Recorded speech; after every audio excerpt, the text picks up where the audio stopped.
Mama, mag-18 na ako. Pwede na ako boyfriend. Pwede na mag-boyfriend? Oh my J!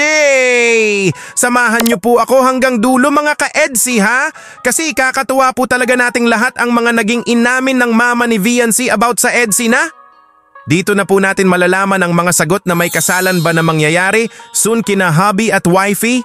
Sit tight po tayo mga ka-EDSI and wag po muna tayo lilipat ng ibang channel cause we gonna need to know this right now na mapapa-jump po talaga tayo sa di maipaliwanag na saya at kilig pag mapanood natin ito. Grabe!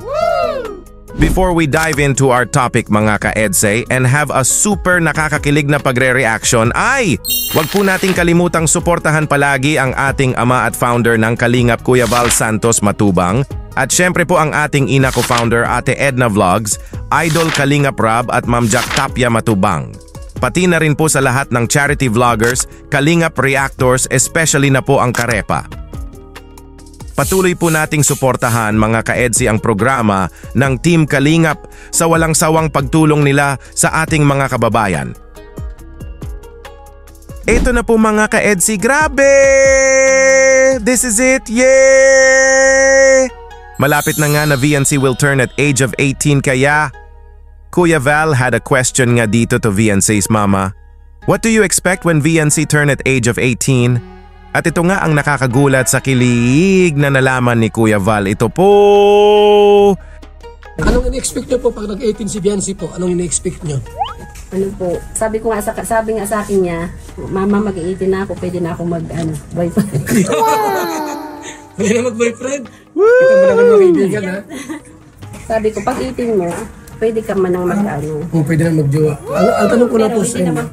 Porkit 18 sabi ko, mag-asawa ka na agad. Oo nga naman. Siyempre, nag-iskwela pa yan eh. Magtapos ka muna ng pag-aaral. Oh my G! For sure it's gonna be official. Sa mismong debut ni VNC, di ba po mga ka-EDSI, naaamin na ang EDSI to the whole world na they're in a serious relationship. Yee! EDSI is real na po talaga and will love each other until forever with full of sweetness and love. Yay! Kahit na in a relationship nga ang EDSI ay di nga pababayaan ni VNC ang pag-aaral niya na it's her number one priority. Sobrang saya nga ni Kuya Val nang marinig niya ito mula kay nanay at syempre all of us super happy na hubby and wifey is forever loving each other. Umpisa pa lang ito mga ka-EDSI cause there's a lot of good news and nakakakilig pa na mga inamin si nanay kay Kuya Val. Panoorin pa po natin ito mga ka-EDSI. Ito po!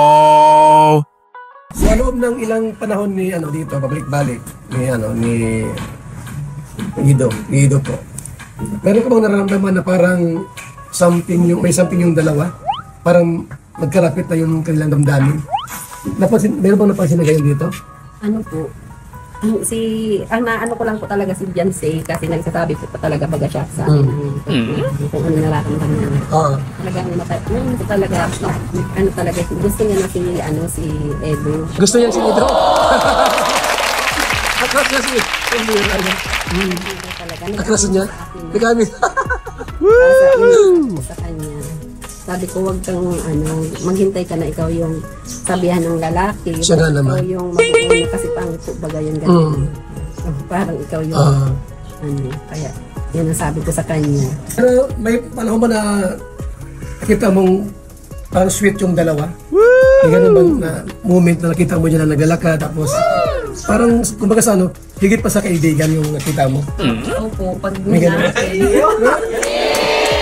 Kita mo naman yung kaibigan ha? Sabihin yung sweet sila masyado minsan. Opo. Grabe mga kaibigan ha? Na pala kinabukasan, magpapaalam din naman, Mama, malabas kami niya. Malabas niyo pala. Doon sila nagkatibinupan siguro. Po na talaga. Ngayon, dahil si Biancy ay 17 pa lang, si Ido, nag-alangan pa siya. Abangan natin sa 18. Adoy, siya na yan.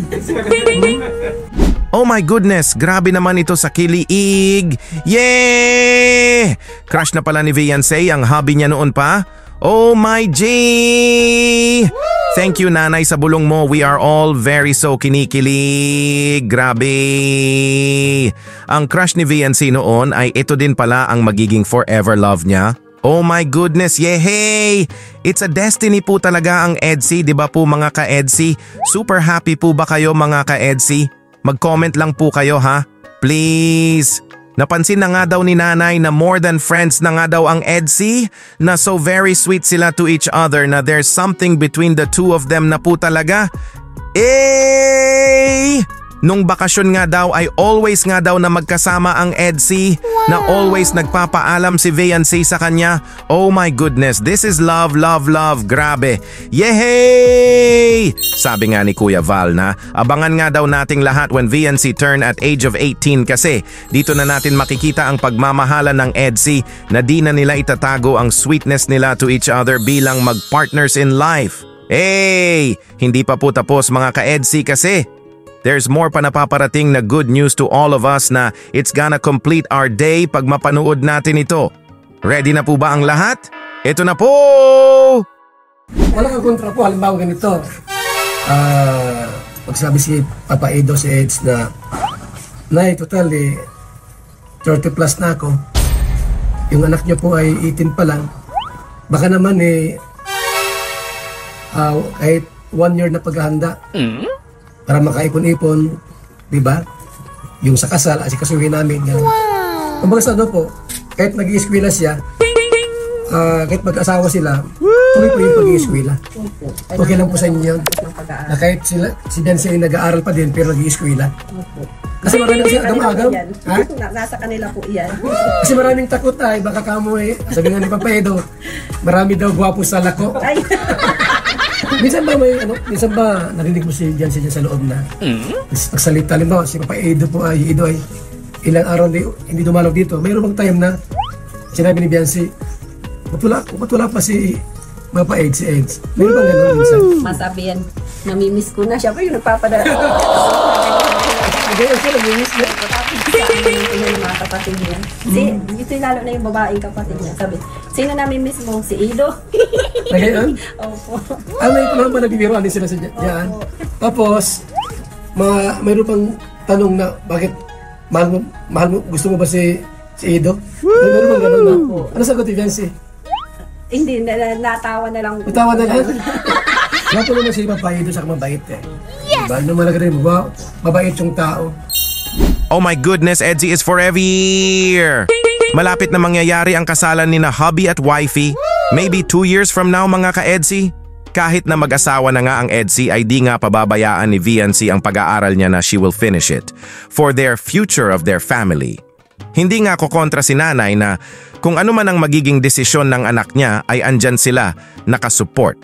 May sinabi nga si nanay dito na sobrang kinatuwa ni Kuya Val na Viancy really miss her hubby pala so much pag matagal na hindi ito nag-visit sa kanya. Naku po, kilig na ako. Viancy really loves her hubby, Eds po talaga. Grabe! This is love, love, laab, yeah! Ito po mga ka-EDSI, panoorin po natin ang message ni nanay to Papa Eds, yay! And Kuya Val, naka-full support na nga din na mauwi na sa kasalan soon, sina hubby at wifey, loving each other until forever, yay! May anong mensahe niyo po kay Papa Edo? O sakali po na nanood ngayon sa video ito, ano po ang mensahe niyo po sa kanya, kay Edo po? Ang mensahe ko lang ay sana marami ka pang matulungan na taong naghihirap, saka sana tumagal pa ang pagsasama niyo ng EDSI. Saka lagi lang kami narito ng pamilya na Viancy para sumuporta sa inyo. Nawa, tumagal pang EDSI, no? Yes! At sabi nga hindi lang tumagal, sana ay magkatuluyan. Ang dulo po ay simbahan talaga. Kasalan.